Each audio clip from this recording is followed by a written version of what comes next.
ঈদের আগেই 10 মার্চ থেকে শুরু হচ্ছে ফ্যামিলি কার্ড বিতরণ। দিতে হবে না কানাকড়ি, দলীয় নেতাকর্মী নয়, প্রকল্প তদারকি করবেন সরকারি কর্মকর্তারা। টাকা পয়সা নিয়ে কেলেঙ্কারি করার কোনো ধরনের সুযোগ যাতে আমরা কেউ কাউকে না দিই, এবং এরকম যদি আমরা দেখতে পাই যাতে তাদেরকে আমরা আইনের আওতার জন্য আইন শৃঙ্খলা রক্ষাকারী বাহিনীর সহায়তা নিই। দায়িত্ব নিলেন 6 সিটির রাজনীতিবিদ প্রশাসক। সব কর্পোরেশনে ভোট হবে ধাপে ধাপে। শেরপুর 3 ও বগুড়া 6 আসনে উপনির্বাচন 9 এপ্রিল।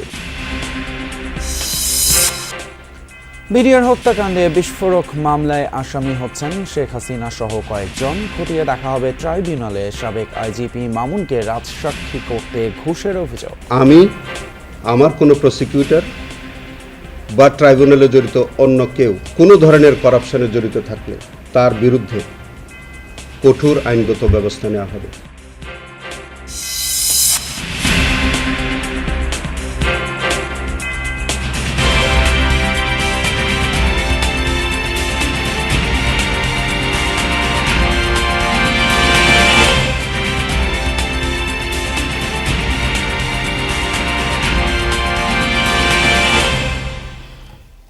সবাইকে আমন্ত্রণ। যমুনা নিউজে আপনাদের সঙ্গে আছি আমি ফাসল তিতুমির। এতক্ষণ শিরোনামগুলো দেখলেন। ঈদের আগেই 10 মার্চ থেকে শুরু হচ্ছে ফ্যামিলি কার্ড বিতরণ কার্যক্রম। প্রাথমিকভাবে দেশের 14টি উপজেলার একটি করে ইউনিয়নের একটি ওয়ার্ডে এই কার্ড দেওয়া হবে। কার্ডধারী পরিবার পাবে মাসিক 2,500 টাকার সরকারি সহায়তা। প্রধানমন্ত্রী তারেক রহমানের সঙ্গে এই সংক্রান্ত মন্ত্রিসভা কমিটির বৈঠকে সিদ্ধান্তগুলো নেওয়া হয়েছে। আর সমাজ কল্যাণ মন্ত্রী জানান, কার্ড বিতরণে কোনো রাজনৈতিক বা ধর্মীয় পরিচয় গুরুত্ব পাবে না।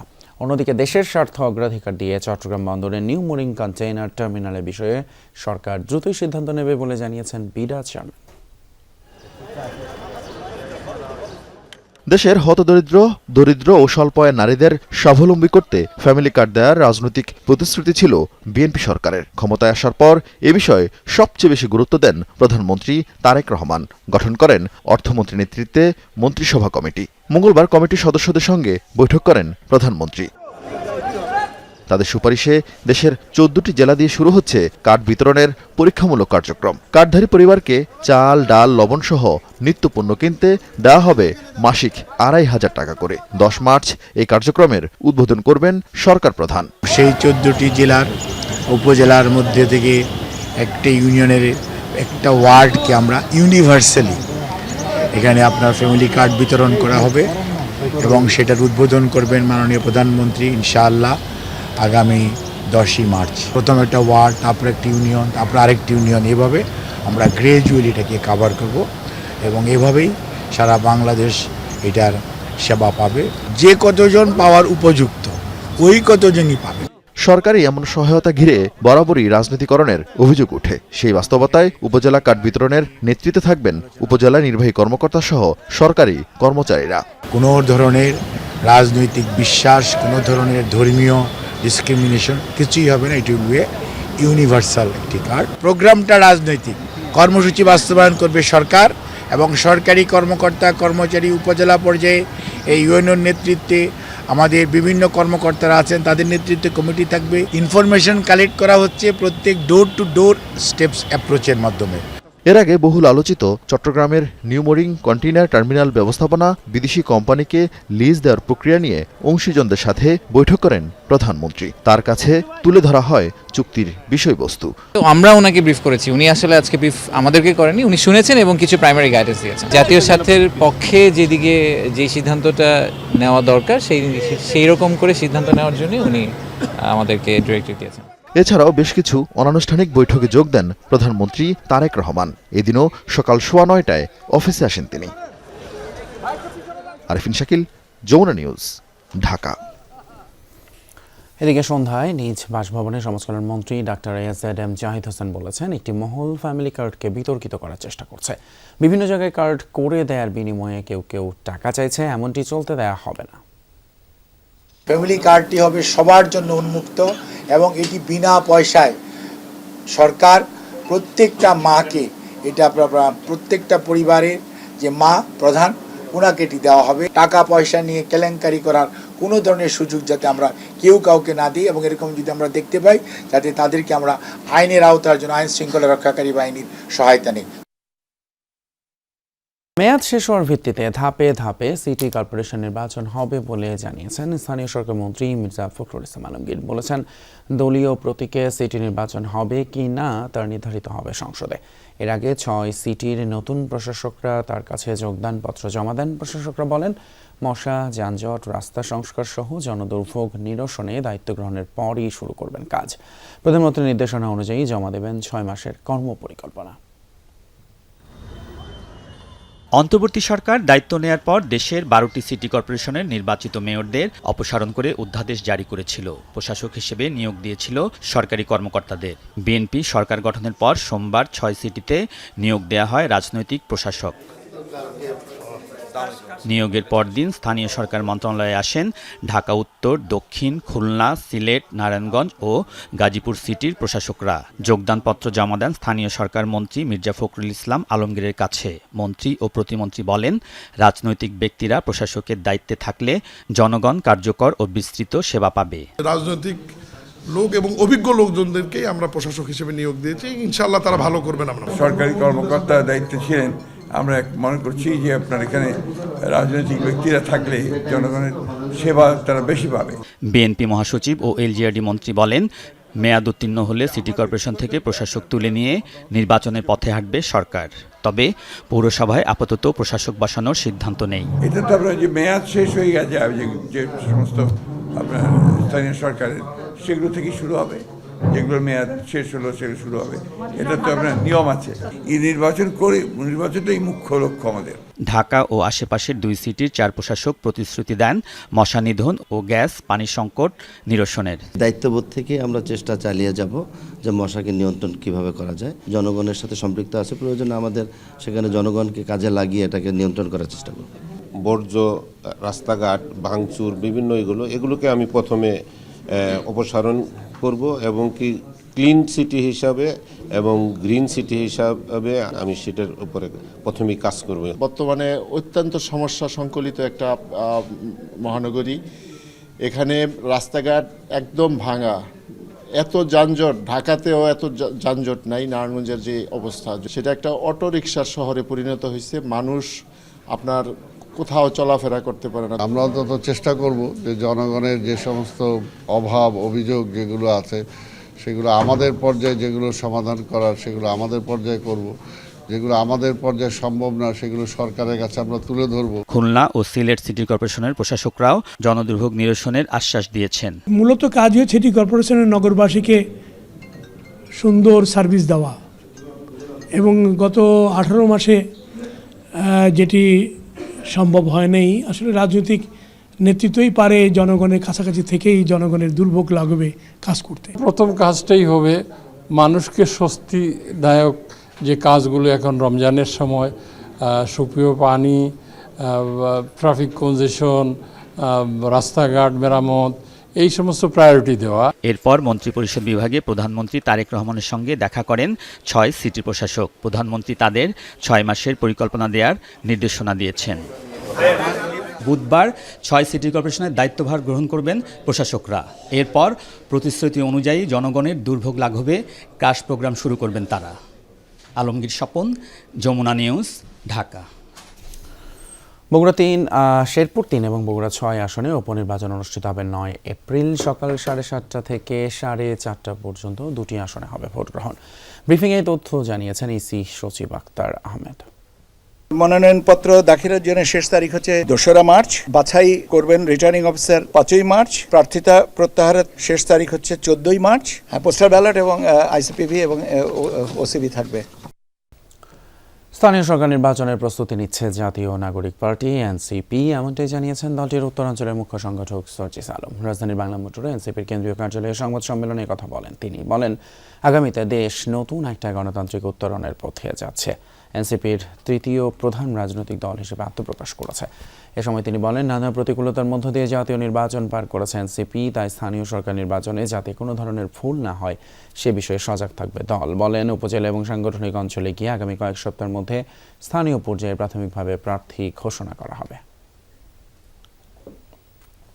আমরা ঈদের পরই আমরা নতুন করে আমাদের এই যে স্থানীয় সরকার, যে আমাদের নির্বাচন পরিচালনা যে কমিটি, আমরা আমাদের সাংগঠনিক যে টিম, সেই টিম নিয়ে বাংলাদেশের প্রত্যেকটি সাংগঠনিক অঞ্চলে আমরা যাব এবং আমাদের এই নতুন করে নতুন উদ্যমে আমাদের এই কর্মযাত্রা শুরু হচ্ছে। এই যাত্রায় আপনাদের সাথে দেখা হবে। পিলখানা হত্যাকাণ্ডের বিস্ফোরক মামলার সাক্ষীদের জবানবন্দিতে হত্যাকাণ্ডে শেখ হাসিনা, শেখ তাপস, জাহাঙ্গীর কবির নানক সহ আওয়ামী লীগ নেতাদের নাম আসায় তাদের বিরুদ্ধে মামলা করা হবে বলে জানিয়েছেন রাষ্ট্রপক্ষের আইনজীবী। সাক্ষ্যতে উঠে আসে শেখ হাসিনার নির্দেশে হত্যার নীল নকশা করেন শেখ তাপস। এদিকে আসামি পক্ষের আইনজীবীরা বলছেন 17 বছর ধরে মামলার খানি টানতে টানতে ক্লান্ত তারা, দ্রুতই এখন নিষ্পত্তি চান।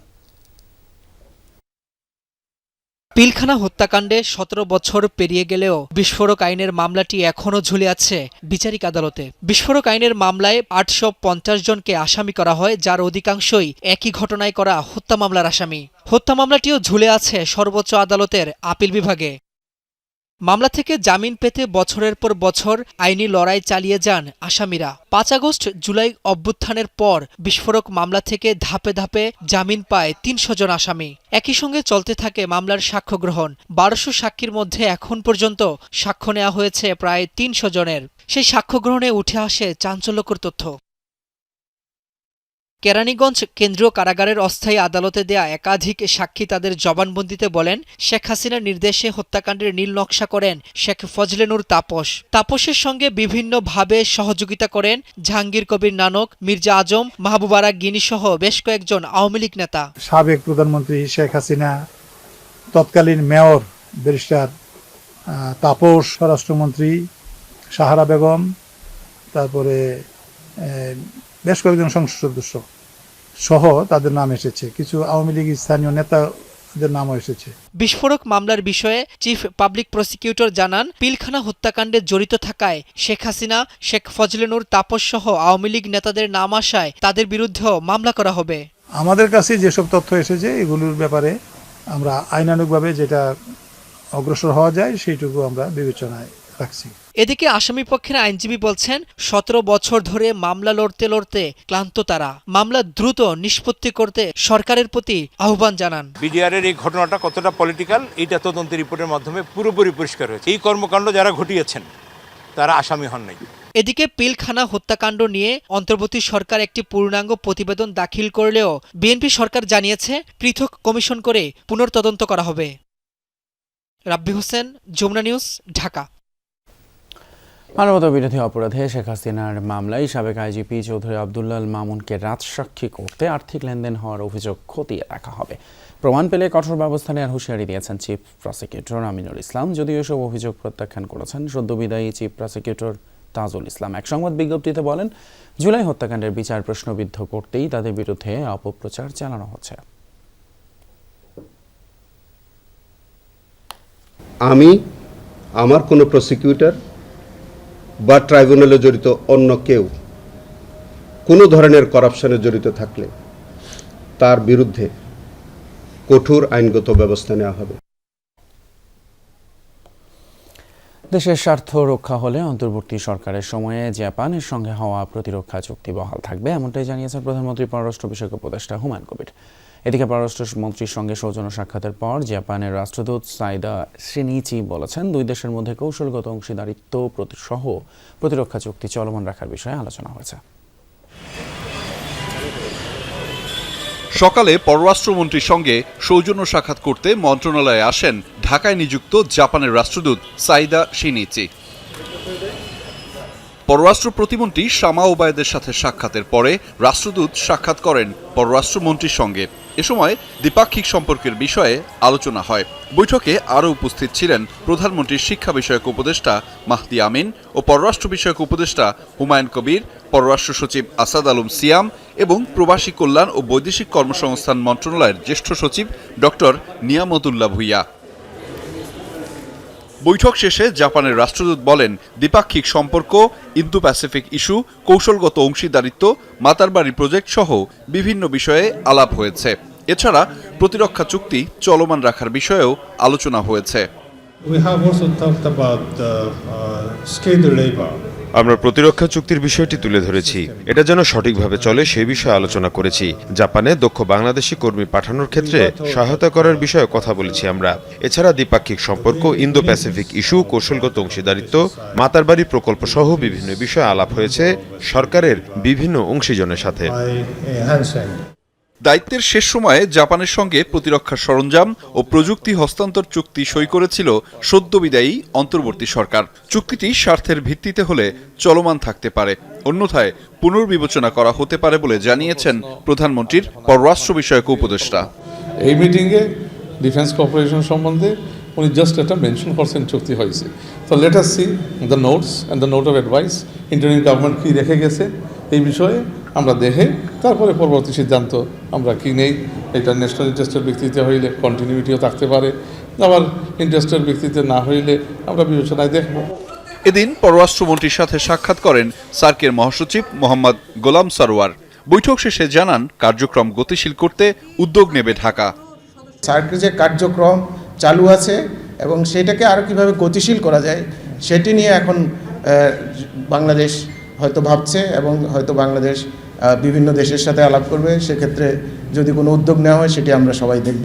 এছাড়া সংযুক্ত আরব আমিরাত সহ মিশর ও সিঙ্গাপুরের রাষ্ট্রদূত সৌজন্য সাক্ষাৎ করেন পররাষ্ট্রমন্ত্রী ও প্রতিমন্ত্রীর সাথে।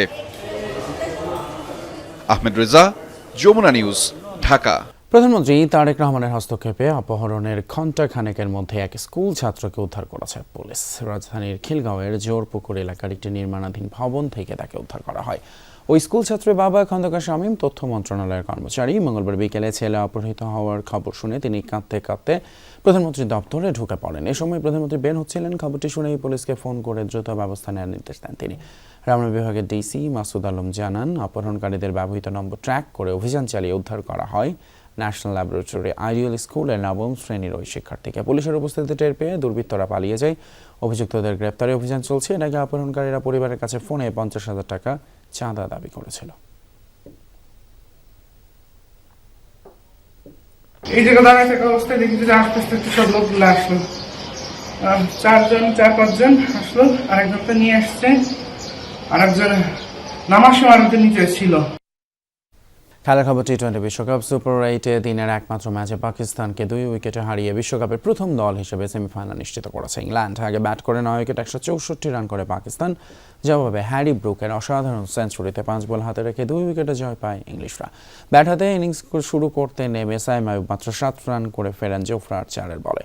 5 রান করে আউট হন সালমান আলী। বাবর আজম, মুফাকুজ্জামান খেলেন 25 রানের ইনিংস। সুবিধা করতে পারেননি ওসমান খান ও মোহাম্মদ নওয়াজ। তবে সাহেবজাদা ফারহানের 50 আর শেষ দিকে সাদব খানের ক্যামিওতে ইংল্যান্ডকে 165 রানের লক্ষ্য দিতে সমর্থ হয় তারা। রান তাড়ায় নেমে শুরুর বলে ফিল সল্টকে ফেরান শাহিন শাহ আফ্রিদি। মাত্র 2 রান করে আফ্রিদির দ্বিতীয় শিকার হন জশ বাটলার। জ্যাকব বেথেলকেও সাজঘরের পথ দেখান শাহিন। 8 রান করে ফেরেন বেথেল। এরপর টম ব্যান্টনকে ওসমান তারিক ফেরালেও ব্যাট হাতে ঝড় তোলেন ব্রুক। স্যাম কারেনকে ফিরিয়ে আবারও আঘাত হানেন তারিক। তবে সেঞ্চুরি হাঁকিয়ে শাহিনের বলে বোল্ড হন ব্রুক। একই ওভারে জোড়া আঘাতে শেষ দিকে ম্যাচ জমিয়ে দেন নওয়াজ। তবে শেষ পর্যন্ত 4 মেরে ম্যাচ জেতান জোফরা আর্চার। আন্তর্জাতিক ইরানের সামরিক হেলিকপ্টার বিধ্বস্ত হয়ে কমপক্ষে 4 জন নিহত হয়েছে। তেহরান থেকে প্রায় 350 কিলোমিটার দূরে ইস্পাহান রাজ্যে এই দুর্ঘটনা ঘটে। ইরানের রাষ্ট্রীয় গণমাধ্যম বলছে, ট্রেনিং ফ্লাই করার মুহূর্তে হঠাৎ এক সবজির দোকানের উপর আছড়ে পড়ে হেলিকপ্টারটি। এতে ঘটনাস্থলে নিহত হন পাইলট, তার সহযোগী আর মাটিতে থাকা 2 ব্যক্তি। ঠিক কী কারণে দুর্ঘটনা ঘটেছে তা এখনও জানা যায়নি। এ নিয়ে তদন্ত চালাচ্ছে কর্তৃপক্ষ। কিছুদিন আগে ইরানের হামেদানে একটি F4 ফাইটার দুর্ঘটনার শিকার হলে প্রাণ হারায় পাইলট। দর্শক, এই ছিল আমাদের যমুনা নিউজ এখনকার মতো। এতক্ষণ সাথে থাকার জন্য ধন্যবাদ আপনাদের সবাইকে।